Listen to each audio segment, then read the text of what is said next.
Nasa has a close encounter with the god of isekai, in part because of the girl he saw on the other side of the road. But some fantasy world would be denied their hero on this day, as Nasa survives with an encounter that would change the course of his life.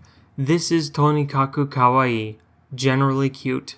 We get some setup story on Nasa, then back to the opening scene where Nasa sees Tsukasa for the first time. He's so enamored that he walked out in front of traffic, making the whole thing his fault in the first place. Autist really couldn't help himself. It seemed Tsukasa also got smashed when she tried to save him. Then Nasa's internal monologue foreshadows the story, bringing up the bamboo cutter and the moon people. He manages to stand back up and chase down Tsukasa. Finding her, he introduces himself, and before passing out, he monologues and asks her out on a date. She agrees, but only if he marries her first, which of course he says yes to on the spot. These are the two main characters, and it's only episode 1. Nasa wakes up in spring, and years later, Tsukasa shows up on his doorstep. It's been like 3 years since he saw her. She was 100% serious about the marriage thing. Tsukasa even flexes her knowledge of history on their trip to the registration office. Then the rom-com really begins to set in, establishing the dynamic between the two.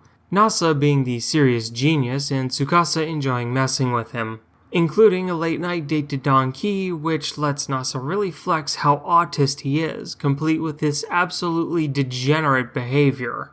Their first days together are what you'd expect. Nasa has a lot to learn about girls, while Tsukasa has to learn how her life with her new husband will be. With the bathhouse visit introducing Kaname of the Arisugawa sisters, who runs the place. She and Nasa are childhood friends. She also likes to mess with him. But this isn't a harem or an NTR series. Thank God. That means it's sitcom time, and with the bath scene introducing the other Arisugawa, Aya, who's special in a different way. Along with a derpy comedy act where Aya comes to her own conclusion that Tsukasa is Nasa's sister. You can probably guess why. The next day, Tsukasa answers the door thinking it's her husband, but it's actually her kind of sister Chitose. This fills a bit of backstory on Tsukasa's family, though that does get fuller as the story goes. But something you would have noticed is that Chitose says grandmother while Tsukasa calls her by name. Then Nasa comes along and seems like a good guy to Chitose until she finds out that he is Tsukasa's husband, and does a 180 in attitude, but Nasa has the ability Unaware, which nullifies Chitose's outburst, which ends up in the brat kidnapping him. Chitose is going to slander Nasa to break up their marriage, and this introduces the weirdos Charlotte and Aurora. In his escape, Nasa stumbles into a room with a moon rock on display. Charlotte does a dumb and waves around a bustard sword, breaking the moon rock case. While Nasa fixes the case, because of course he can, Chitose alludes that Tsukasa is much, much more than she seems.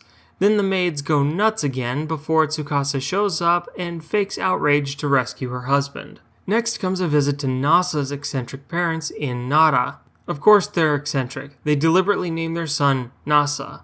But considering Nasa's dad is an archaeologist, he and Tsukasa have a lot in common with their knowledge of history, though it seems she can read extremely archaic texts that her father-in-law can't. And what follows is tourism, with another hint on Tsukasa's identity. When Nasa comments she's really good with history, and she responds she just has a good memory. When they return home, they find their apartment completely burned down.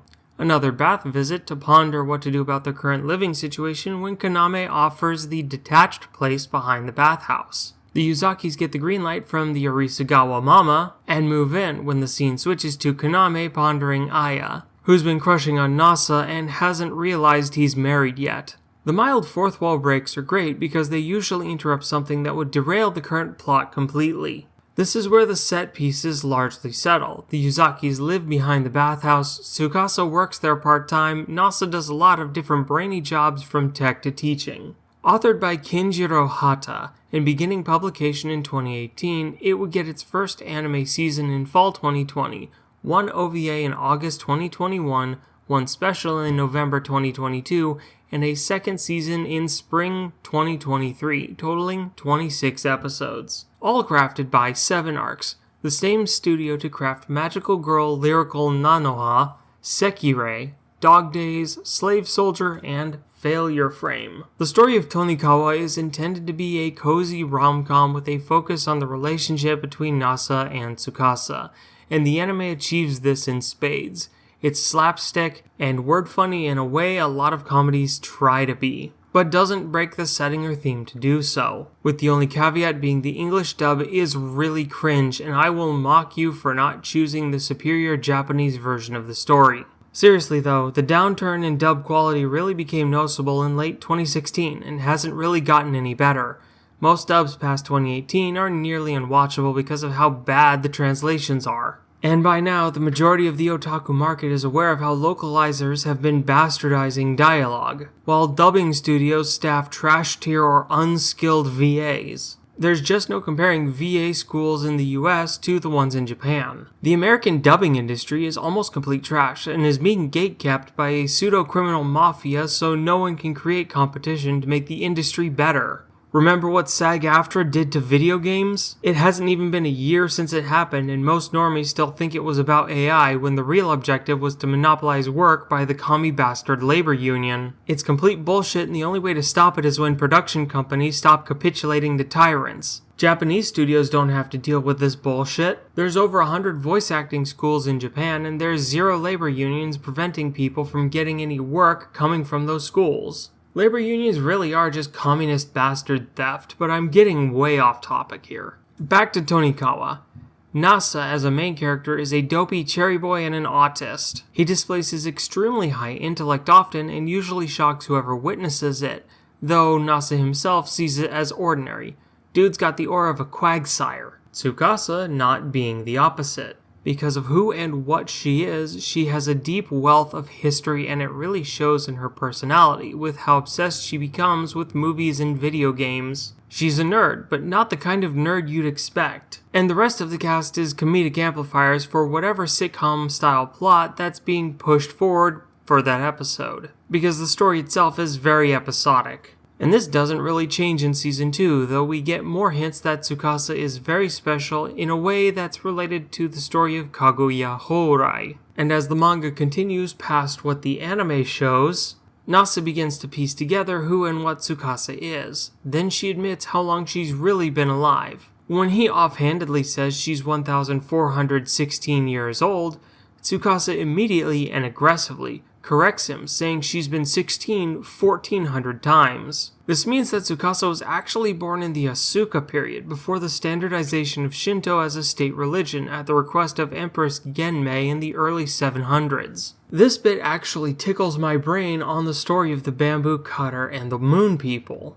an ancient folktale from Japan. And to talk about the rest of that, we're gonna have to move right into the manga. You've probably noticed the other name of this series, Fly Me to the Moon. Thanks to a certain giant robot anime, you might have PTSD from a schizophrenic ending song, but Tonikawa is being almost literal with this phrase, even having the opening of Season 2 doubling down on it. The first season, as it were, of the manga ends in chapter 147, where Tsukasa actually fully admits that she had drank the Hourai elixir and is functionally immortal.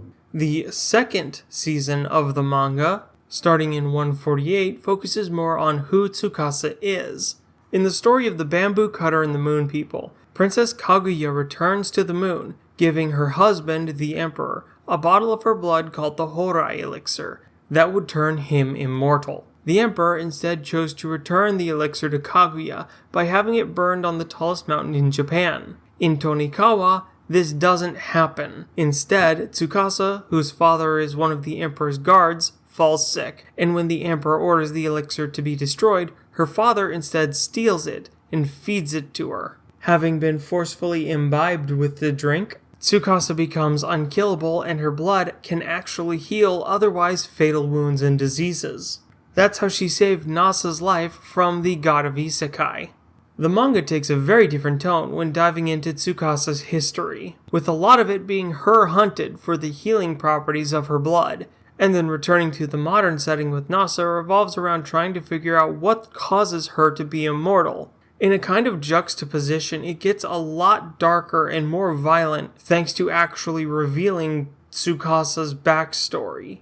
and how after marrying Nasa, she really just doesn't want to be immortal anymore. But I wouldn't say there's a lot of explanation towards a possible solution, only what's really needed to understand the character for now, with the manga currently sitting at 330 chapters. So if you like the show and are hungry for some real story development, you can easily grab the comic and continue on. I am the NBT.